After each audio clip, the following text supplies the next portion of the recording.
My parents demanded the judge seize my assets. She's insane, they lied. My lawyer just smiled, projecting the confession file. My sister gasped. Wait, don't read that. Hand over the check to your sister, or you are completely dead to us. My mother, Evelyn, did not even bother to say hello when she walked through my front door. She did not ask how my week was, or how I was sleeping, or if the immense stress of the last 2 years had finally started to fade. She just walked straight into my living room, her eyes locked with laser precision on the single piece of paper sitting on my kitchen counter. It was the whistleblower payout. $125,000. My sister, Madison, was standing right next to her. Madison was 32 years old, but right then, she looked like a terrified child. She was physically shaking, her perfectly manicured hands trembling as she clutched the strap of her designer purse. She was completely desperate for the money I had just earned. And I mean earned in the hardest way possible. I am a senior risk analyst. That means massive corporations pay me a 6-figure salary to look at a disaster waiting to happen and tell them exactly when their foundation is going to collapse. A year ago, I found a massive, deliberate accounting fraud at my former company. I did my job. I reported it. I became a corporate whistleblower. I spent 12 months dealing with corporate lawyers, threats, sleepless nights, and the paralyzing fear of being blacklisted in my industry. But I won. The payout sitting on my counter was my compensation for risking my entire career. But my family did not come to my house to celebrate my victory or my courage. They came to liquidate my assets to save Madison. Madison had a corporate audit scheduled for Monday morning at the tech startup she was running. More importantly, she had a felony-sized hole in her company's bank account. She had embezzled funds to keep up her lavish lifestyle, and the auditors were going to find out in exactly 48 hours. I stood there and looked at my father, Nathaniel. He was standing slightly behind them, arms crossed, radiating a dark, impatient energy. Then I looked at my mother's hands. The exact same hands that had ruined my credit score before I was even old enough to vote. And in that quiet, suffocating moment in my living room, staring at the three of them, I felt a strange sense of clarity wash over me. I realized with absolute certainty that I was not a daughter to them. I never had been. I was just an insurance policy they were finally deciding to cash in. I did not scream at them. I did not cry. I did not try to argue about fairness or morality. I just stared at their expectant faces, shifted my weight, and began to calculate my very next move. To truly understand why I did not just laugh in their faces and throw them out of my apartment right then and there, you have to understand the sick, twisted biology of my family. I have spent years in therapy trying to define it, and the best way I can describe it is the parasitic symbiosis theory. If you look at nature, you will see that some organisms simply cannot survive on their own. They lack the basic mechanics to hunt, to gather, or to defend themselves. They absolutely need a host. In the ecosystem of our house, Madison was the host.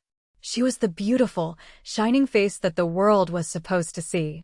From the time she was a toddler, she was entered into pageants. She was the one who was going to be famous. The one who was going to marry a billionaire. The one who was going to put our family's last name on a massive billboard in Times Square. She was the golden investment. My parents, Nathaniel and Evelyn, functioned as the immune system. Their entire existence was dedicated to constantly fighting off anything that might make Madison uncomfortable, sad, or accountable for her own actions. If Madison failed a math test, my mother would go scream at the teacher until the grade was changed. If Madison broke a neighbor's window, my father would force me to go over and apologize, claiming I threw the baseball so Madison's perfect reputation would not be stained. And then there was me. Penelope. I was the liver. My only biological purpose in that house was to filter out the toxins so the rest of the body did not get sick. I was specifically designed and conditioned to absorb the poison, take the blame, and swallow the financial and emotional costs so Madison could stay pretty and stress-free. The most terrifying part about Nathaniel and Evelyn is that they did not see themselves as evil people. They genuinely believed that sacrificing me to save Madison was just a biological and economic necessity. To them, it was not cruelty, it was basic survival. I was the sturdy, unproblematic child who could handle the pain, so therefore, it was my duty to take it. I remembered the exact moment I finally understood this dynamic, even if I did not have the fancy psychological words for it back then. The memory is burned into my brain like a brand. It was 11 years ago. I was 18 years old. It was a crisp Tuesday afternoon, and I had just walked up the driveway after checking the mailbox. My hands were physically shaking because I was holding a thick, heavy envelope from an Ivy League university. I could not even wait to get inside. I tore it open right there on the front porch. I got in. And not only did I get accepted into one of the best schools in the country, but the letter stated I had secured a partial academic scholarship. It was, without a doubt, the proudest, most validating moment of my entire life. All those nights studying until 2 in the morning had finally paid off. I walked into the kitchen, absolutely beaming, my heart pounding in my chest, completely ready to share the amazing news with my family. But before I could even open my mouth to speak, I stopped dead in my tracks. Sitting right in the middle of the kitchen table was a massive sheet cake. Written across the top in bright pink icing were the words, "Congratulations, Madison." Madison, who was 21 at the time and had already dropped out of community college, had just been accepted into a local, unaccredited modeling academy. It was a glorified 6-week scam course that cost more than a full year of my university tuition. My father walked up to me and simply took the Ivy League envelope right out of my hand. He did not smile. He did not hug me. He did not tell me he was proud. He silently read the acceptance letter, let out a heavy, annoyed sigh, and carelessly tossed it onto the counter right next to a pile of dirty breakfast dishes. He turned to me and coldly stated that we needed to be realistic. He said they simply could not afford to send me halfway across the country, even with the partial scholarship. He used his corporate voice. He looked me dead in the eye and said that the family's limited resources had to go where the highest return on investment was. And apparently, that was Madison's face. 2 days later, I woke up, looked out my bedroom window, and saw a brand new BMW convertible parked in our driveway. It was pearl white with pristine tan leather seats. My mother, Evelyn, caught me staring at it and casually mentioned that it was absolutely necessary for Madison's image. She argued that a future top model could not possibly show up to high-end auditions in a beat-up sedan because appearances in that industry were everything. That car cost $45,000. That was my entire college fund. That was the money I had painstakingly earned working double shifts every single summer since I was 14 years old, mixed with the savings my late grandmother had explicitly left behind for my education. Nathaniel and Evelyn had legally drained the joint account. They completely liquidated my future just to buy Madison a shiny prop. I did not go to the Ivy League. I watched my dream die on that kitchen floor. Instead, I went to a local state school 40 minutes away. I worked the graveyard shift at a distribution warehouse, loading heavy boxes onto freight trucks until my spine felt like it was made of crushed glass, just so I could afford to buy my used textbooks. I graduated with high honors, crippling student debt, and a heart made of absolute stone. Madison crashed that white BMW 3 months after they bought it for her. She walked away without a single scratch, and my father just patted her head and bought her another one. They broke something deep inside me back then. They taught me that my hopes, my dreams, and my sweat were nothing more than convertible currency to fund Madison's whims. But looking at the 3 of them standing in my living room 10 years later, I realized something fundamental had changed. The liver was finally tired of filtering their poison. I stood quietly in my living room, my eyes drifting from my demanding parents to my trembling sister. Madison was not a rising star anymore. She was not the beautiful, untouchable investment they thought she was. She was a 32-year-old serial failure with a massive ego and a looming felony charge hanging right over her head. This tech startup disaster was not her first rodeo. If anything, it was just the grand finale of a decade-long tragedy. When she was 24, my parents funded her organic skincare line. She ordered cheap chemicals, slapped a fancy label on them, and ended up getting sued by a dozen women who suffered severe chemical burns on their faces. Nathaniel settled that out of court by remortgaging his house.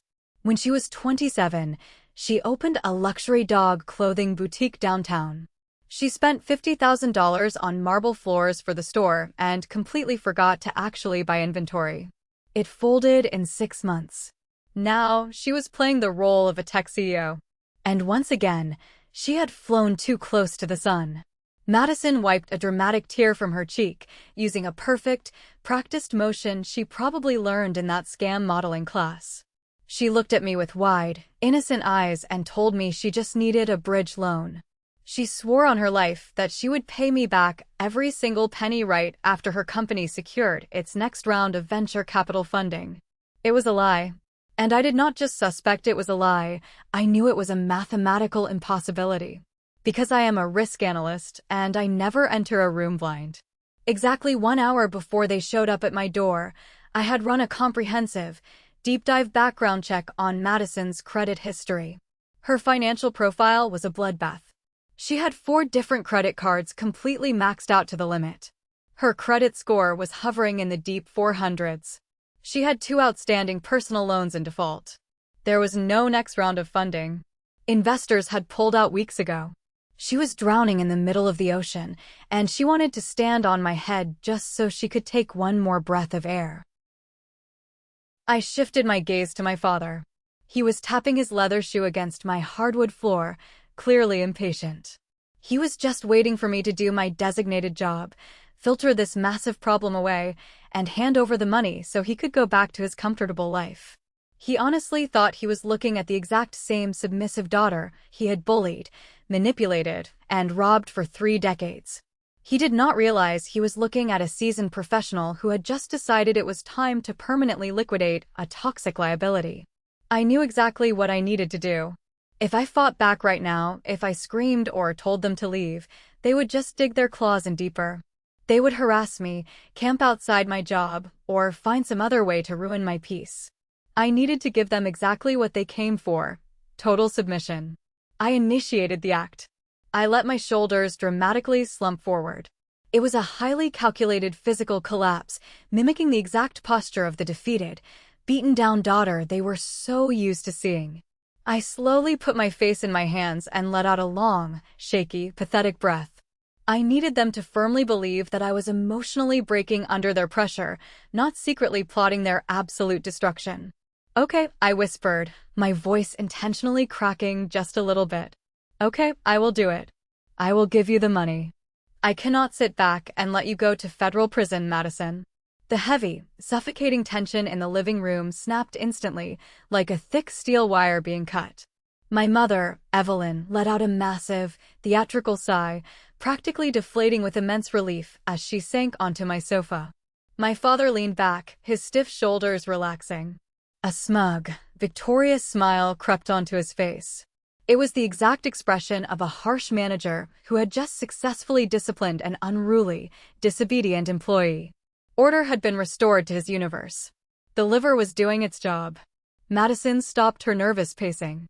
She rushed forward and looked at me with big, wet, grateful eyes, reaching out to grab my hands. But I gently pulled away, maintaining my persona of a stressed, overwhelmed sister. "But we have a massive logistical problem," I said, allowing my voice to rise in a manufactured panic. I abruptly stood up, walked over to the dining table, and grabbed my work laptop, opening it up. "I cannot just log into my bank and wire $125,000 directly into your personal checking account." Evelyn frowned, her brief moment of relief evaporating. "Why not? It is your money. Just send it." I started typing furiously on my keyboard, projecting an aura of intense financial stress. Because the Internal Revenue Service uses automated tracking algorithms. They will flag a sudden, unexplained cash transfer of that size immediately. If they freeze my accounts for a money laundering review, the money will be locked up for months. It will absolutely not get to you by Monday morning. I looked directly at my sister. "You will miss the corporate audit deadline, Madison. And the police will be called." Madison's face went completely pale again. All the color drained from her cheeks as the reality of a prison cell flashed before her eyes. "I can fix it," I said quickly, keeping the pressure high. "But we have to document this transaction perfectly. If I send this huge amount of money as a standard personal loan, federal law strictly requires me to charge you a minimum applied interest rate. If I do not charge you interest, the government automatically classifies the transfer as a gift. And if it is a gift, we both get hit with a massive 40% gift tax. I paused, letting the math sink into my father's brain. That means $50,000 will go straight to the government. We will lose it instantly. My father practically jumped off the couch. Nathaniel hated two things in this world: losing control and paying taxes. Absolutely not, he barked, his face turning red. We are not handing $50,000 of our money over to the government. Figure out a way around it, Penelope. Now. There is one legal loophole, I said. I turned the laptop screen slightly away from them so they could not see that my hands were actually shaking. Not from fear, but from the massive rush of pure adrenaline. If we legally classify this payment as a third-party restitution transfer, it becomes completely tax-exempt, I explained, using my most boring, clinical corporate voice. Basically, on paper, I am not loaning you money at all. I am stepping in to cover a debt that you currently owe to your own company in order to correct a simple accounting error. I looked at Madison. But for that legal loophole to work and keep the IRS away, you have to admit to the accounting error in writing.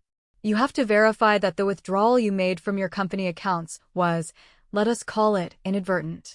If you sign a legal statement saying you took the money by mistake and this transfer is just a correction, the government treats it as a non-event. No tax bill. No interest rates. It was the absolute oldest trick in the Risk Analyst Handbook. If you appeal directly to a criminal's greed, they will almost always ignore their own basic survival instincts. Madison did not hear me asking for a written confession to a major crime. All she heard was a magic spell that would save her $50,000 and keep her out of jail. I quickly opened DocuSign on my computer. I drafted a very simple, one-page digital affidavit. I formatted it to look incredibly boring. It looked like standard, mind-numbing tax compliance paperwork. But right in the dead center of the page, under a bold section labeled Reason for Disbursement, I deliberately left a blank text box. I emailed the secure link directly to her phone. Okay, I said, keeping my tone casual. Just open the email and fill in the reason field. Make sure you specifically type the words, inadvertent withdrawal, so it looks like an honest clerical accident and definitely not theft. Then just tap to sign it. Madison's phone pinged loudly in the quiet room. She immediately opened the email. She did not hesitate for a single second. She did not ask to read the fine print. She did not ask to call a lawyer to review the document. She just frantically tapped the screen, her thumbs flying over the digital keyboard. She was so hyper-focused on avoiding the tax penalty and getting her hands on my money that she had absolutely no idea what she was actually doing. She typed, repayment of inadvertent withdrawal from company funds to avoid audit discrepancy. Then, she pressed sign. 3 seconds later, my laptop chimed. A bright green box popped up on my screen, document completed. I clicked open the PDF file. And there it was. Her digital signature, legally timestamped, IP address tracked, and entirely binding under the strict penalty of perjury. She had just formally confessed to felony embezzlement. She had legally admitted she took the money, admitted it belonged to the company, and admitted she was trying to quietly cover it up before an audit. It is done, Madison said, letting out a huge breath and looking up at me with a smile. Now transfer the money, Penny. I need about an hour for the funds to fully clear the holding account, I lied smoothly, closing my laptop. Go home. Get some sleep. I will wire it first thing in the morning when the bank opens. They bought it. They left my house 5 minutes later. My mother even hugged me on the way out, whispering in my ear that I was such a good girl for finally doing the right thing. I stood in the doorway and watched them walk out into the dark, rainy night, completely convinced that they had won the war. Thank you so much for listening so far. If you are enjoying this story of ultimate revenge, please take a quick second to hit the like button on this video and subscribe to the channel so you never miss out on the drama. Also, I would love to know where my listeners are tuning in from. Leave a comment down below with the name of the city you are currently living in. Every single comment helps push this video to a wider audience, and I truly appreciate your support. Now, let's get back to the story, because things are about to explode. I stood by the window and watched their car pull out of my driveway and disappear down the wet, dark street. As soon as the red glow of their taillights vanished, I immediately locked the heavy deadbolt on my front door. I slid the metal chain into place. The silence in my apartment was absolutely deafening. All the manufactured panic, the fake trembling, and the carefully crafted posture of a broken daughter completely left my body in an instant. I walked straight back to my dining table and sat down in the glowing blue light of my laptop screen. I did not send a single cent to Madison's bank account. Instead, I opened the digital folder containing her newly signed confession. I meticulously saved the DocuSign file to 3 separate, highly encrypted cloud storage servers. I emailed a copy to a secure secondary address that no one in my family even knew existed. I had the bait securely locked away. The trap was armed. But as the rush of adrenaline from outsmarting them slowly began to fade, a cold, hard, professional focus took over my mind. I am a risk analyst.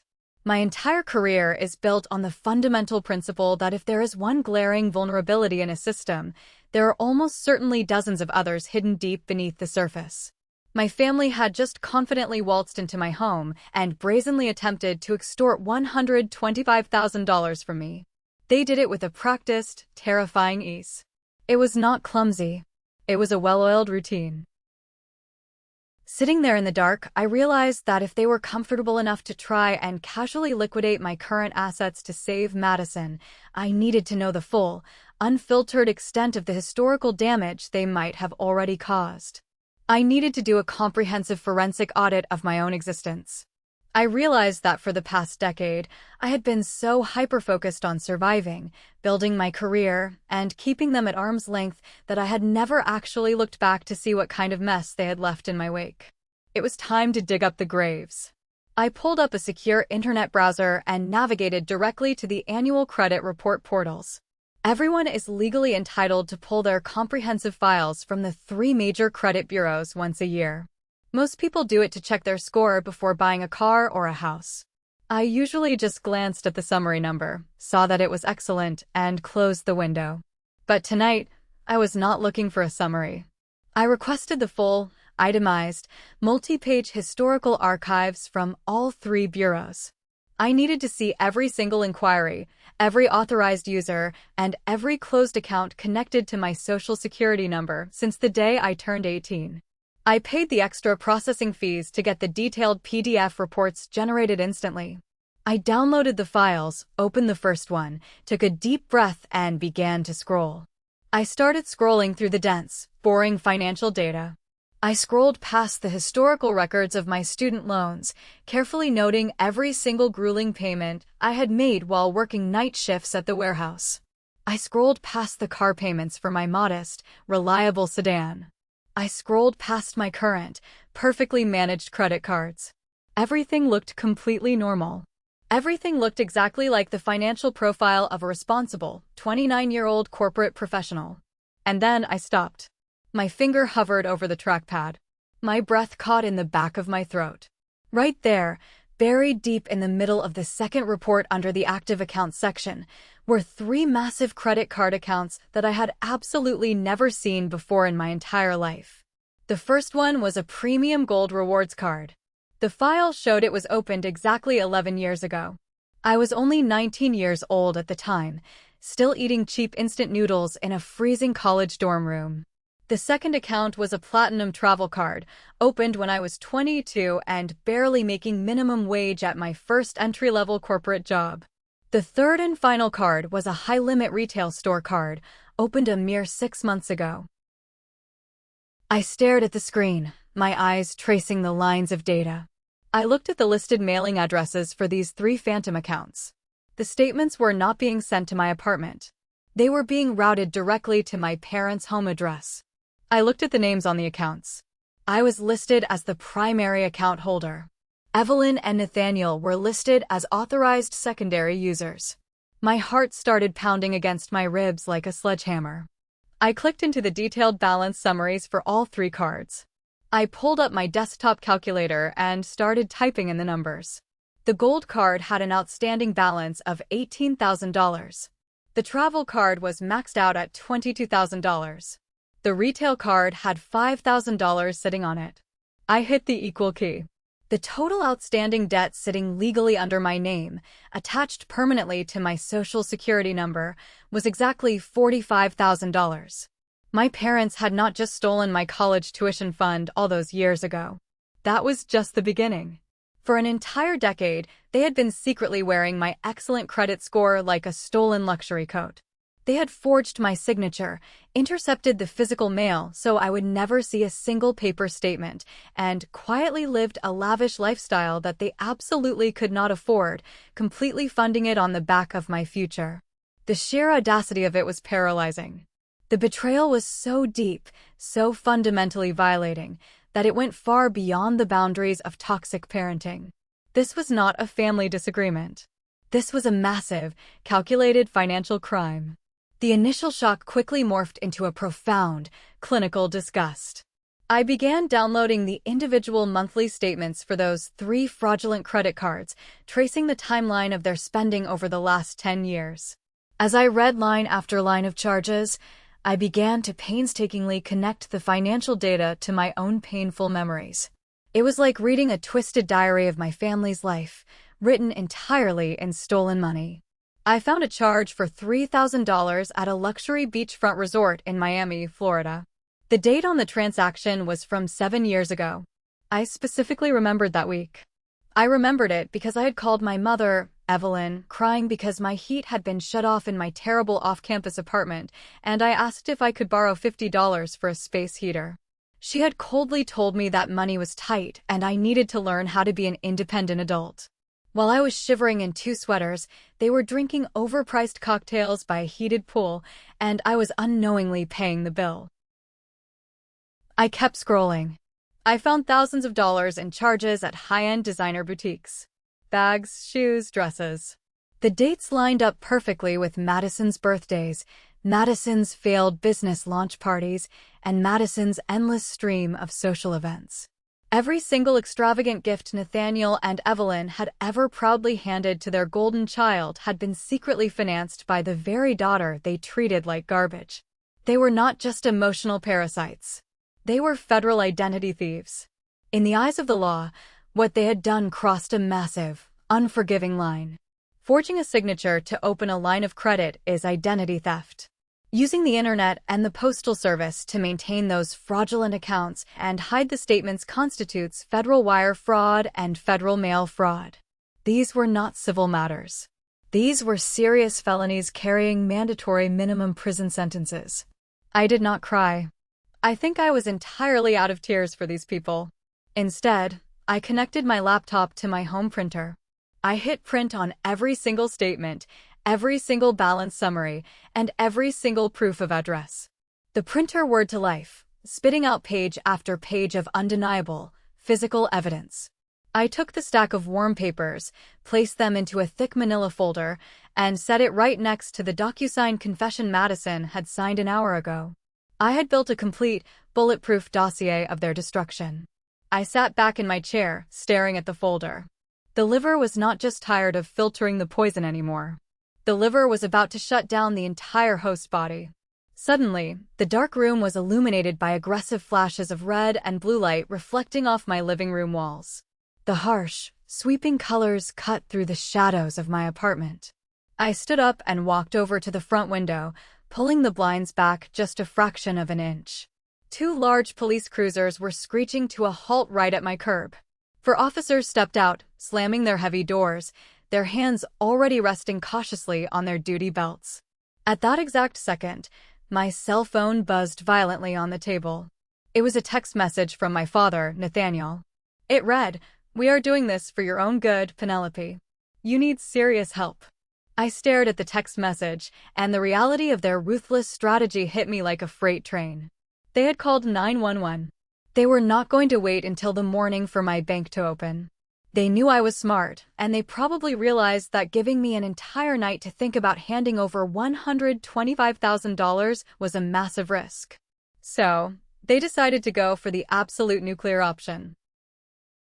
In abusive family dynamics, there is a very common, very dark tactic used to seize control of a dissenting family member. It is called an involuntary psychiatric hold. They had obviously called the police dispatcher and fabricated a terrifying story. They likely claimed that I was completely unstable, having a severe manic episode, threatening to harm myself, and possibly armed with a weapon. Their ultimate goal was brutally simple.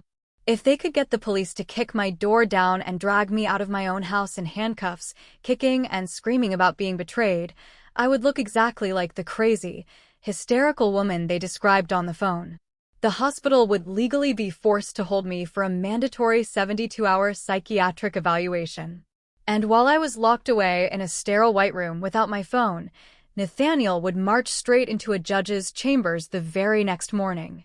He would use the police report to file for an emergency financial conservatorship, claiming I was mentally unfit to manage my own substantial assets. He would gain complete legal control over my bank accounts, write the check to save Madison from her audit, and legally drain my whistleblower money before I was ever released. It was the ultimate, horrifying gaslight. They expected me to panic. They expected me to open the door crying, shouting about stolen money and ruined credit, looking frantic and paranoid to the officers. But I am a risk analyst. I do not panic. I manage the variables. I immediately initiated what I call the contrast protocol. I had less than 60 seconds before they started pounding on my front door. I ran straight into my bedroom closet. I stripped off my comfortable house clothes and threw on a crisp, tailored navy blue blazer over a clean white blouse. I slipped on my professional, wire-rimmed reading glasses. I grabbed my expensive, noise-canceling corporate headset and placed it over my ears, adjusting the microphone perfectly near my mouth.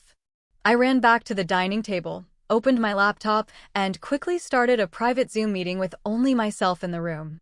I opened a massive, highly complex financial spreadsheet filled with colorful charts and pivot tables, maximizing it so the bright white screen reflected clearly in the lenses of my glasses. I grabbed a sleek metal clipboard and a pen. Then the heavy, aggressive pounding started. Police department. Open the door immediately. I did not run to the door. I walked.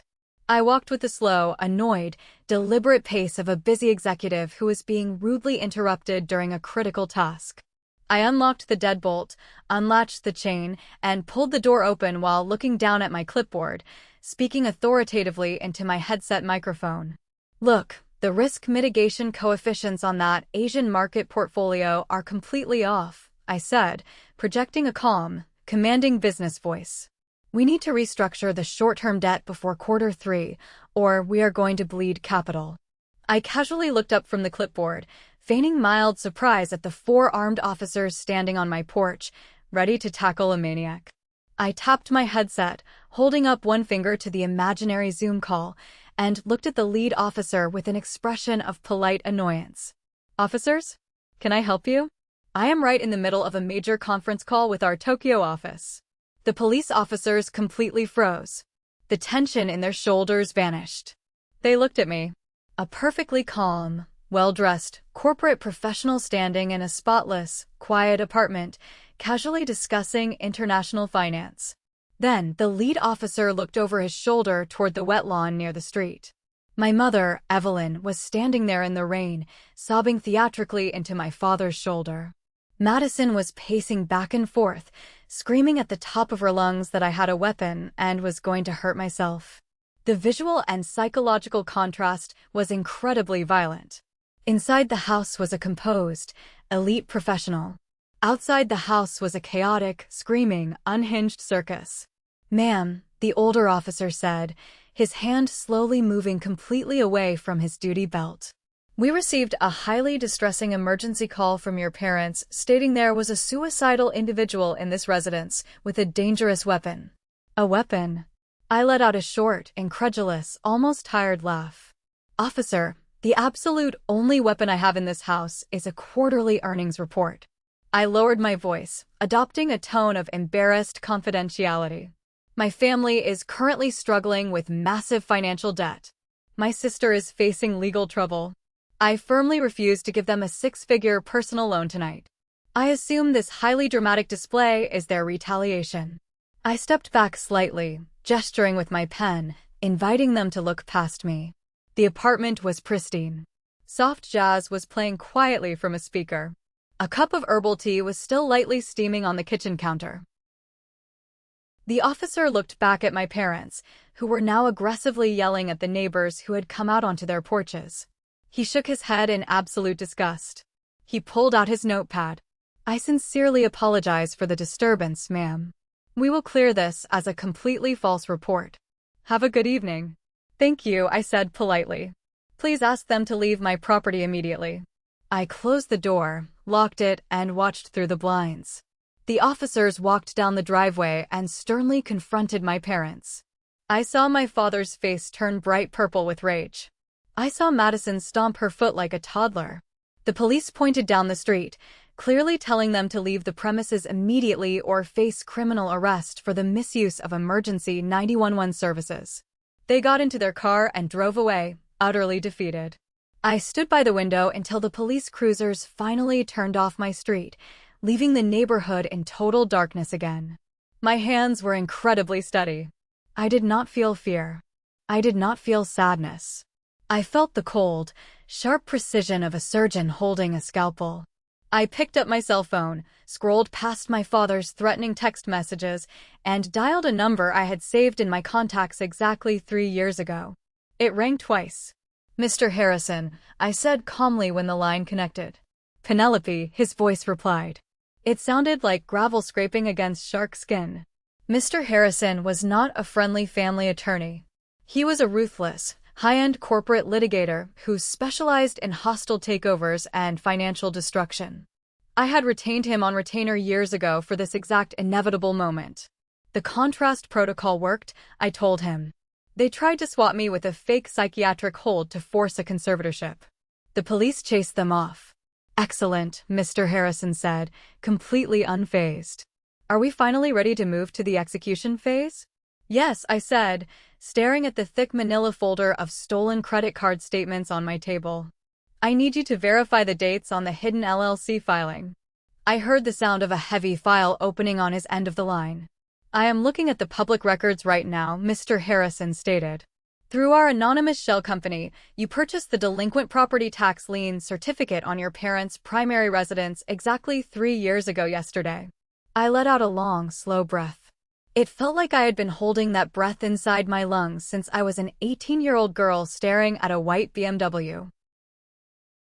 In the United States, if you fail to pay your property taxes for long enough, the local government will auction off the debt to private investors in the form of a tax lien certificate. The investor pays the back taxes to the city, and the homeowner then owes that money, plus massive interest, directly to the investor. If the homeowner fails to pay off the debt within a strict, statutory redemption period, which in my home state is exactly 3 years, the investor has the absolute legal right to foreclose on the property and take total ownership of the house. My parents had been so busy funding Madison's fake businesses and going on vacations with my stolen credit cards that they had completely ignored their own property taxes. 3 years ago, I found out. I hired Mr. Harrison, formed a ghost corporation, paid their back taxes, and quietly bought the debt. And then, I just waited in the shadows. The 3-year statutory redemption period expired at exactly midnight tonight, Mr. Harrison confirmed, his voice dripping with professional satisfaction. They never paid a single cent. "File the foreclosure deed," I ordered, my voice turning into pure ice. I do not just want my money back anymore. I want the roof. For days later, I stepped off the elevator and into the freezing, hypermodern lobby of Harrison and Associates on the 45th floor of a massive downtown glass tower. The air smelled like expensive lemon polish and old, ruthless money. My heels clicked loudly against the imported marble floors, sounding like a steady countdown to an explosion. My family had aggressively demanded this in-person meeting. After their humiliating failure with the police, they had scrambled to hire a lawyer. They found a cheap, desperate strip mall attorney who immediately filed an emergency petition for private, binding arbitration. Their goal was to settle the matter discreetly, hoping to legally bully me into handing over control of my finances without making it a public spectacle. They genuinely thought that the word discreet meant I would walk into the room, surrender under pressure, sign some papers, write a check, and apologize for being difficult. They had absolutely no idea they were walking blindly into a fully prepared kill box. I pushed open the heavy oak doors to a windowless, soundproof conference room. A long, polished mahogany table dominated the center of the room. They were already sitting there. My father, Nathaniel, was at the head of the table, lounging back in his leather chair like he owned the entire skyscraper. My mother, Evelyn, sat right next to him, clutching her designer purse and wearing her carefully practiced mask of a deeply concerned, suffering mother. Madison sat across from them. She looked incredibly glossy in an expensive silk blouse, but underneath the table, her leg was bouncing uncontrollably. She knew that her corporate audit was happening right at this very moment. If I did not sign a massive check today, she was less than 48 hours away from wearing federal handcuffs. Mr. Harrison sat quietly at the far end of the table, wearing a perfectly tailored three-piece suit. He looked like a great white shark resting in shallow water. Sitting right beside him was a certified court reporter, her fingers hovering over a stenography machine. Their exhausted, cheap lawyer stood up as soon as I entered. Penelope. Good. We have the conservatorship and settlement agreements fully drafted. Your father will be listed as your primary financial guardian, and your sister will. I ignored him completely. I walked past him, pulled out the heavy chair directly opposite my father, and sat down. I did not say hello. I did not offer a single word of explanation. I simply placed one thin, black file folder directly in the center of the mahogany table. Where is the bank check? My father demanded, his voice echoing in the quiet room. We are not here to write you a check, I said, my voice eerily calm. We are here to permanently correct the legal record. Madison immediately snapped.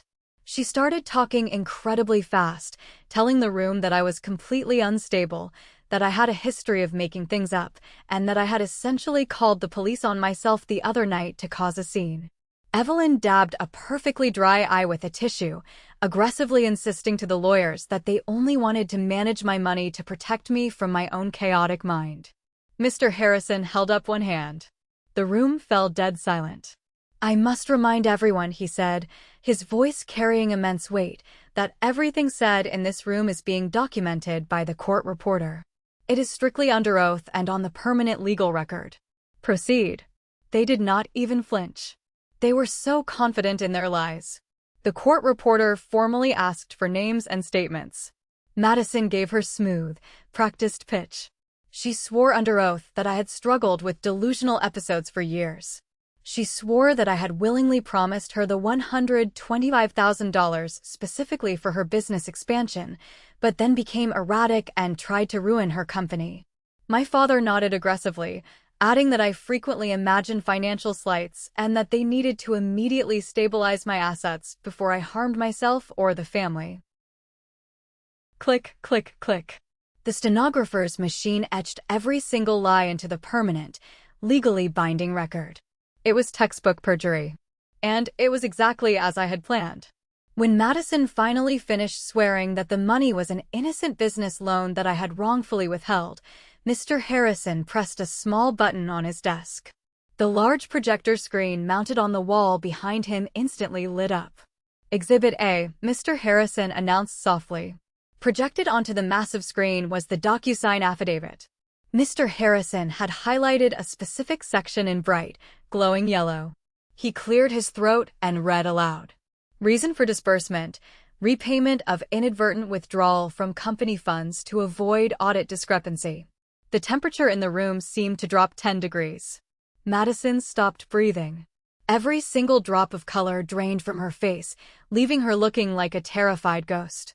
Miss Madison, Mr. Harrison said mildly, leaning forward. Why did you just testify under oath that these funds were for a legitimate business expansion when you voluntarily signed a legally binding affidavit stating they were actually to repay embezzled company funds? Madison stammered. Her mouth opened and closed like a dying fish. She looked desperately at her cheap lawyer, who was suddenly looking incredibly pale himself. She told me to write that, Madison finally choked out. She said it was just a tax thing to avoid the IRS. So, Mr. Harrison said, his voice suddenly sharp as a razor, you are either openly admitting to conspiracy to commit federal tax fraud, or you are admitting to committing felony perjury right here in this room. Which one is it? Madison snapped her mouth shut. She started shaking violently. Mr. Harrison clicked the button again. Exhibit B. A massive timeline appeared on the screen, detailing 10 years of stolen credit card statements. The gold card, the platinum travel card, the retail accounts, all opened under my name. Mr. Harrison pulled out the physical printed copies and slid them across the mahogany table. He pointed out the forged signatures that perfectly matched Evelyn's handwriting. He listed the charges out loud. The luxury Miami vacations, the designer clothes, the spa weekends, $45,000 in unauthorized, fraudulent debt, Mr. Harrison stated, looking directly at Nathaniel. This constitutes federal identity theft, federal wire fraud, and federal mail fraud. The statute of limitations has not even come close to expiring on the last 5 years of these transactions. Evelyn let out a high-pitched squeak of pure terror and grabbed Nathaniel's arm. Nathaniel turned bright purple. He slammed his fist on the table and shouted, "We raised her. We fed her. We are entitled to use that credit." "You are entitled to a cell block," Mr. Harrison cut in, his voice roaring through the room. "You stole your daughter's legal identity. That carries a mandatory minimum sentence in federal prison. Neither of you will survive it." Nathaniel physically shrank back into his expensive leather chair, completely defeated. Mr. Harrison clicked the button one final time. Exhibit C. A legal deed appeared on the screen. It was a property tax foreclosure deed. Nathaniel squinted at the screen, his breathing heavy. "That is my home address," he whispered. "But look at the owner name." "The owner is an LLC," I said, finally speaking up. My voice was completely steady. 3 years ago, I bought the delinquent tax debt on your house through a shell company. I paid the back taxes you ignored, and I waited. Evelyn gasped, a brief flicker of delusional hope lighting up her eyes. "Oh, Penelope, you saved the family house." "No, Mother," I said, staring completely through her. "I bought the debt.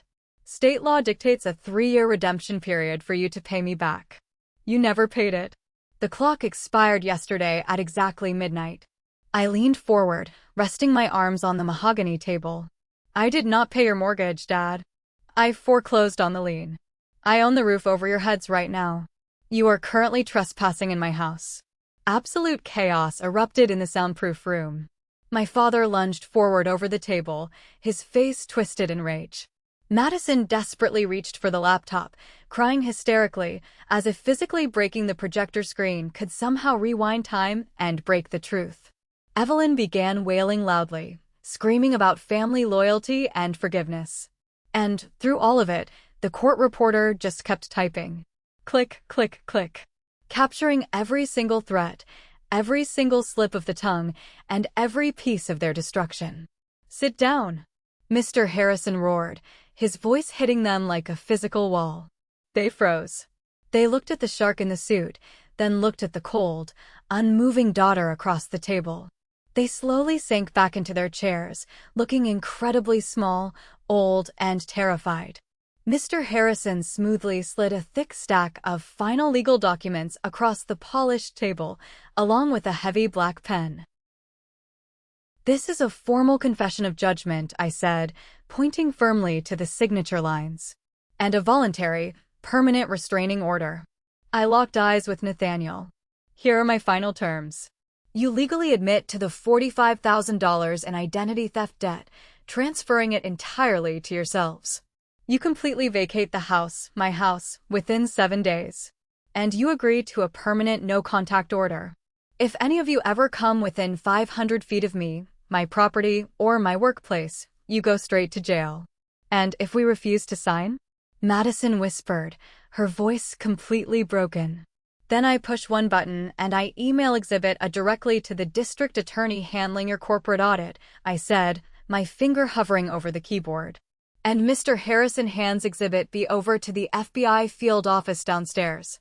You will all be under arrest before you even reach the lobby elevator." My father desperately searched my face, looking for the weak, compliant, easily bullied daughter he used to control. He looked for the liver he could poison. But she was completely gone. His hand shook violently as he picked up the pen and signed his name. Evelyn signed next, weeping silently, her tears falling onto the paper. Madison signed last.